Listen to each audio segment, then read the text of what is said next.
Hello, and welcome to episode number 3 of My Trucking Life Truth, Trucking, and Tribulations from the Trucker's Table.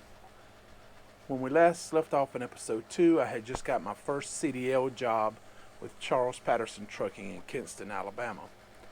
But I mentioned at the end of the video there was something I had skipped over because I didn't feel like I had time to properly address it.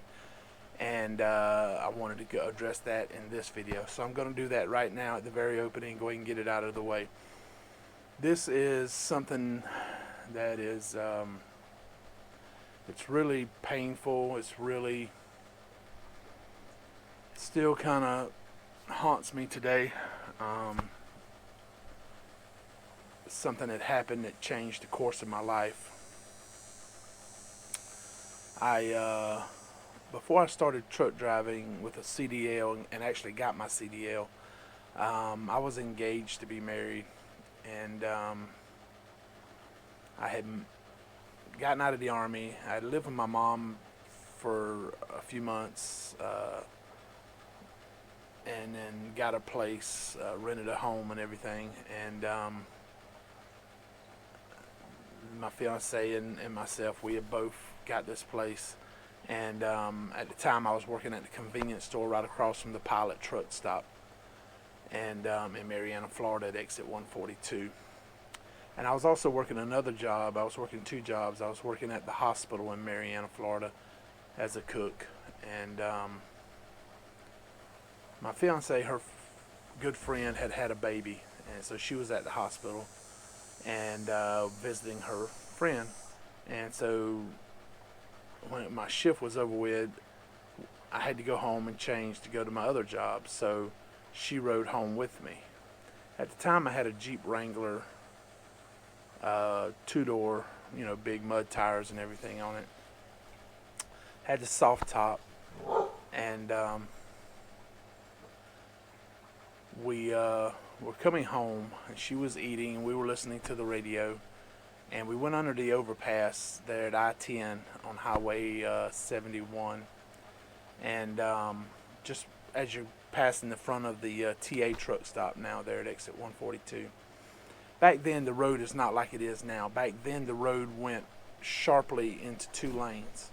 And I was driving, we were listening to the radio talking, and there was a dip in the road, and I hit the dip, and the Jeep bounced a little bit, kind of like pivoted, bounced, and I went across the center line and hit head on with an 18-wheeler.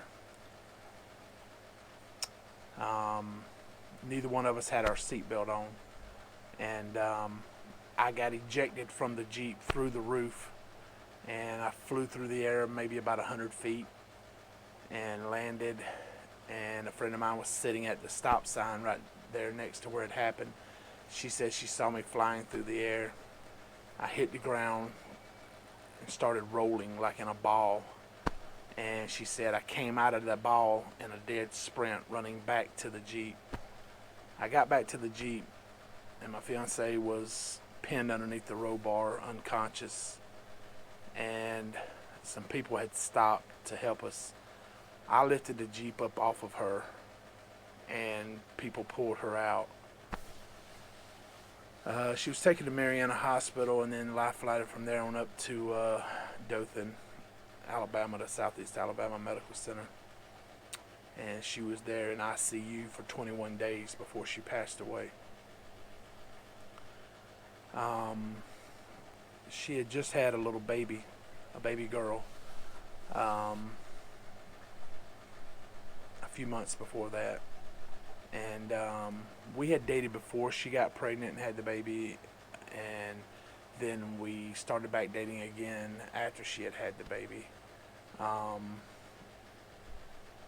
So I wasn't the father of the child. So I've had to live with that from the day it happened till now, knowing that I'm responsible for a girl who I've spoken with, not in person, but through social media and everything, text messages and all. and who's a wonderful young lady today, but she never got to know her mother. And that was my fault. I was the one driving the vehicle. I was the one that was supposed to get us home safe. At the time that happened, I weighed about 250 pounds, 260 pounds, somewhere in there. 6'1", 6 foot. Compared to what I weigh now, that's a drastic change. So shortly after that happened, I kind of closed myself off a little bit, and it wasn't too long after that I got my CDL, and went truck driving and kind of just shut myself off from my family and everybody. And it didn't take long. I gained up over 600 pounds and was more or less a prisoner of the truck. I couldn't really get out, walk around, go do things. I couldn't climb in the back of the trailer to even sweep it out. I couldn't do nothing except drive the truck. But before I got to that size, I actually had some horrific wrecks in the truck that probably should have ended my life. And it just progressively got worse. The wrecks got worse. The eating got worse. Everything got worse. It was almost like I was on a path of death. You know, at some point I was going to die. It's hard to explain if you've never been there, you know. And it was just a really bad place in my life for a really long time. I mean, a really long time. This was 1997 when I started driving, and it was until 2009 when my life finally started to take a turn for the better. And I mean, actually it got a little better.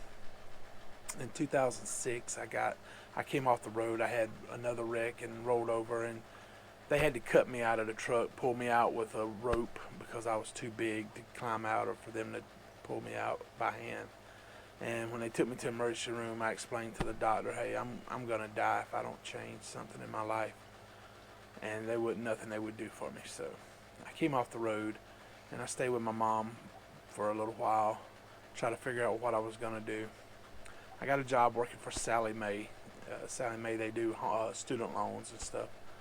And I was offered a permanent position with them at the end of the summer of 2006, I believe it was. So I moved down to Panama City, and I stayed down there for about 3 years working for Sallie Mae. Just getting off the road, just trying to get my life back together. But during that time, I was like close to right at 600 pounds. And I still had the bad eating habits, the bad in my mind, you know, everything was just bad. And I met some people down there, made some really good friends, and they started to pull me out of it. And 2009, December 2009, I had gastric bypass surgery.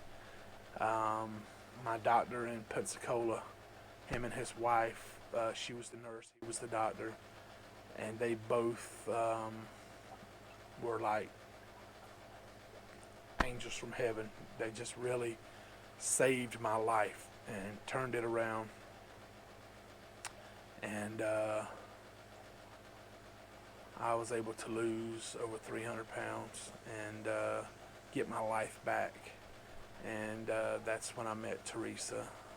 And now I'm married, you know, I own a home, on my own truck. I'm doing this, and I still have issues with my weight. That's obvious. You don't watch my videos and not know that I have a weight issue. I'm working on it. I'm steady trying to lose weight all the time. I've given up eating carbs. You know, trying the keto thing. I'm trying to lose weight, and I hope I'll eventually get there, or at least get to I don't know if I'll ever get to a healthy weight, but just get to a weight that I'm comfortable with, you know. And but I felt like I had to go back and tell you about that, because it was a significant part of my life that happened that led me to go ahead and get into the truck and just kind of disappear away from family and everything. And so that's when I was driving. And well, after that happened, that's when I went to driving my first CDL job with Charles Patterson Trucking. And I was running back and forth California to South Florida.